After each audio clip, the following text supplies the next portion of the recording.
Hi, my name is Angelina, and today I'm here to talk about how to stop negative thinking. Negative thoughts are something that, if we don't take control of, can overtake us. If you're constantly sad or you have anxiety and or angry about something and it's not currently happening in the moment, you're just having these emotions, it's linked to what you're thinking. If you're constantly in a bad mood or worried, you have to seek out the source of that and deal with it, because negative thinking can result in so many different physical manifestations on the body itself.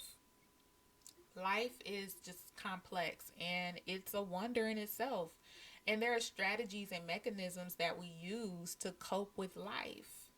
And we have to make a decision to not allow the negative thoughts that come with the bad things that happen to us overtake us. We have to think better thoughts. We have to reprogram our mind. And I just want to share a couple of statistics with you that negative thinking contributes to stress, OCD, depression, and in a recent study conducted in 2020, Alzheimer's disease was linked to negative thoughts.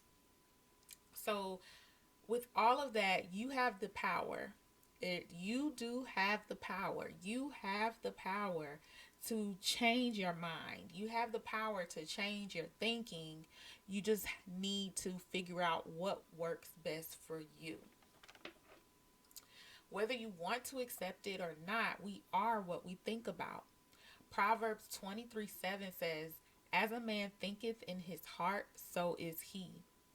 If you're constantly sad and anxious and just emotional about things, become aware of that and start being mindful of what you're thinking about. It could be that right now you're probably looking at the video and saying, "Yeah, I have negative thoughts," but have you given thought to why you're thinking that way? And it's hard to come to yourself and to really be mindful when you are focused on all of these other things, when you're focused on social media, when you're watching Netflix and binge watching and hanging out with people and doing everything to avoid being with yourself and spending time with yourself and thinking. So, the first thing that you need to do, if you haven't come to the point where you're just not understanding, you know, or you've just even probably accepted the fact, well, I just get sad sometimes. You're just always in your feelings about something. It's what you're thinking. It's what's on your mind. And a lot of the times, if we've been through things, if we've been through trauma, that negative thinking pattern lingers. And we have to learn how to retrain our brain. We are in control. You are in control. So we have to learn how to retrain our brains and our minds. Once you become aware of the negative thinking, you need to replace them with positive thoughts. And Philippians 4 and 8 in the Bible really gives us an idea of what's good and what's positive, what we should be keeping our mind on. So Philippians 4 and 8 says, "Whatever is true, whatever is noble, whatever is right, whatever is pure, whatever is lovely, whatever is admirable, if anything is excellent or praiseworthy, think about such things." If you can't think about good things, seek them out. Renew your mind. Renew your mind. Renew your mind. I'm going to keep repeating that throughout this video so that if anything, if you walk away from anything after listening to this, you will know to renew my mind. Renew my mind. Renewing your mind is not something that you can do just once and forget about it. Renewing your mind is something that you have to be consistent at, that you need to practice daily, and that is really lifelong. It's a lifelong journey of renewing your mind. Remind yourself of the good things.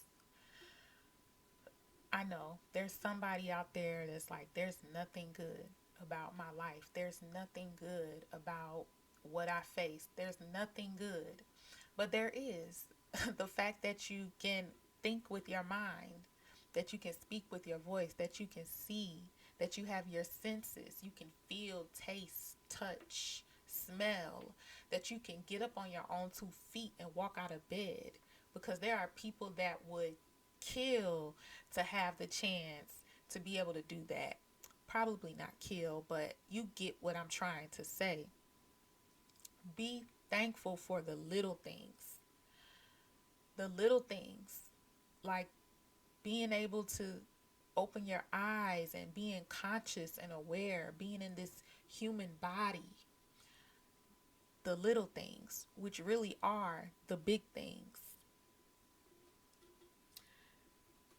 So there's just 3 things that I want to recap really quick, is to just be aware. Awareness is very important. Practice mindfulness. Be aware of your negative thoughts. And you don't necessarily have to ignore what you're feeling, but you should acknowledge it and kind of start using some critical thinking as to why you may be feeling this way. Now, if you just can't stop feeling bad and the negative thoughts are just overtaking you, it may be time to seek out a therapist or a counselor. And I know that a lot of people are like, I don't want to do that. I don't want people in my business, but it's confidential. Nobody's going to know that you're seeing a therapist, and it helps you cope with life so that you can make goals, so that you can plan and live out your purpose. But if you're stuck on your thoughts and negative feelings, you're never going to be able to really move forward and in purpose and do what you need to do, because you're constantly in your feelings and your emotions. You have stress, depression, anxiety. Another thing that I want to add, when you become aware of these thoughts, you should pray. You should pray, ask God for strategies. Lord, I'm feeling this way. Take this away from me. What do I need to do? Philippians 4:6-7 says, do not be anxious about anything, but in every situation, by prayer and petition with thanksgiving, present your requests to God, and the peace of God, which transcends all understanding, will guard your hearts and your minds in Christ Jesus. Give it to God. Pray about it. But you still need to be able to reframe your thinking. That's what I'm trying to say. Reframe your thinking. So that is number 2. Once you're aware of the negative thoughts, you need to renew your mind. You need to replace those negative thoughts with something positive. Oh, look in the mirror. Look at yourself. Oh, I look beautiful today. Oh, what a blessing it is for me to be alive. Think about those things. Refocus your mind on something else. And number 3, don't take the little things for granted. And I say that only because sometimes it can look so bad, it can look so negative, the outlook. But the little things, which really are the big things, are there to remind us and to keep us grounded. If you go outside and look at the trees and the plants, if you live near a body of water, look at it. It's beautiful. How did this get here? It's its own ecosystem. The birds, the squirrels, everything outside just has its own little thing going on. And it's natural. It's nature. It's beautiful. Look at the little things. Become insightful. Practice gratitude. That is a way that you can refocus your mind, to train your mind to not ruminate subconsciously on things that are manifesting itself as the anxiety. as the depression, as the sadness. You have the power to renew your mind. You can do it. I believe you can do it. It takes consistency, it takes strategy, it takes practice, but it can be done. If you decide that you want to change your mind, you can change your life. Thank you for listening.